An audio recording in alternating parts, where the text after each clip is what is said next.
On this video, I'd like to share with you what I observed. Okay, whenever you are observing, whenever I'm observing, okay, you want to be objective. You want to cross-examine the thing you're observing. You need to take away emotions, either positive or negative, away from yourself before you can make an honest discovery and honestly evaluate and assess a state. A phenomena, okay, that's happening in nature. You need to get out of that emotional bubble that you're living in, that people have trapped you in, so you can see clearly. So what I have observing these quote-unquote COVID patients is offline and online, they both seem to be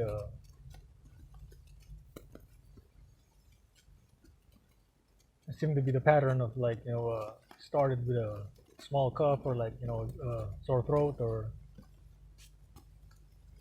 a little trouble breathing, and then they start worrying and they start saying, hey, I might have that COVID, I might have that COVID virus, like blah blah blah, and then they tell the nurse like, hey, I want to get put in the vent, or I need some air, blah blah blah, and then they get put on the vent, right? And then once they get on the vent, they start diminishing, they start going down, like that. Especially in New York, because in New York they sedate you also once you get on the vent. They pump you in with different drugs and they sedate you basically. So you're just there laying like a freaking vegetable. Okay? So why would you do that to yourself if your oxygen level is just 90, 92, 89? Okay? See what I'm saying? It's a pattern of like wanting to be taken care of, and then once you get to the hospital, you all of a sudden deteriorate. You start to die. See what I'm saying? Start to freaking die, and most of the deaths, okay, get this, the most important pattern to realize, the smoking gun that you can get out of this video right now is the deaths, okay, are happening in the hospital, bruh. The patient went to the hospital and died, okay, irregardless of whatever they did to him or her. But even if they tested positive after that, they're having a little bit of trouble breathing, and then the ones that didn't go to the hospital, the ones that stayed in their houses, lived. Okay, the ones that just walk outside, they lived. Okay, come on, man. If this thing is as deadly as they say it is, you will not see dancing nurses. Trust me on this. You're not gonna see dancing nurses. I am trained in hazmat, in hazardous material. Okay, so you can't tell me a virus does this. Okay, cyanide does this. Okay, definitely cyanide does this. If I take cyanide right now, I rub it on your face, there's a high chance that you get hypoxia. If I open a bottle full of cyanide in your bedroom without you, without telling you about it, you'll get hypoxia. Okay, you start to lose oxygen.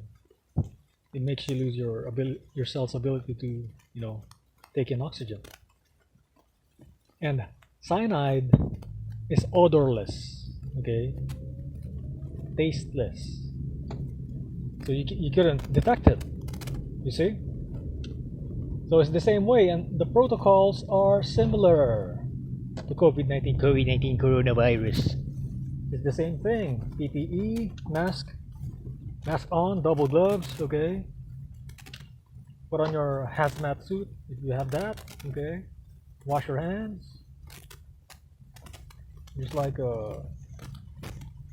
John Madden says, wash your hands and feet. Wash your hands and feet. Therefore.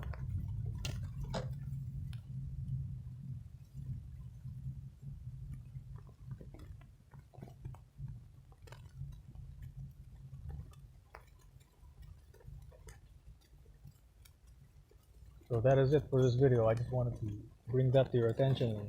I think it's really important to start thinking objectively about this thing, and don't just believe anything that these so-called experts tell you. Expert at what? Freaking expert at murdering people? Expert at deceiving people? That is just, you know. And I'm telling you, there's lots of us who are trying to leave.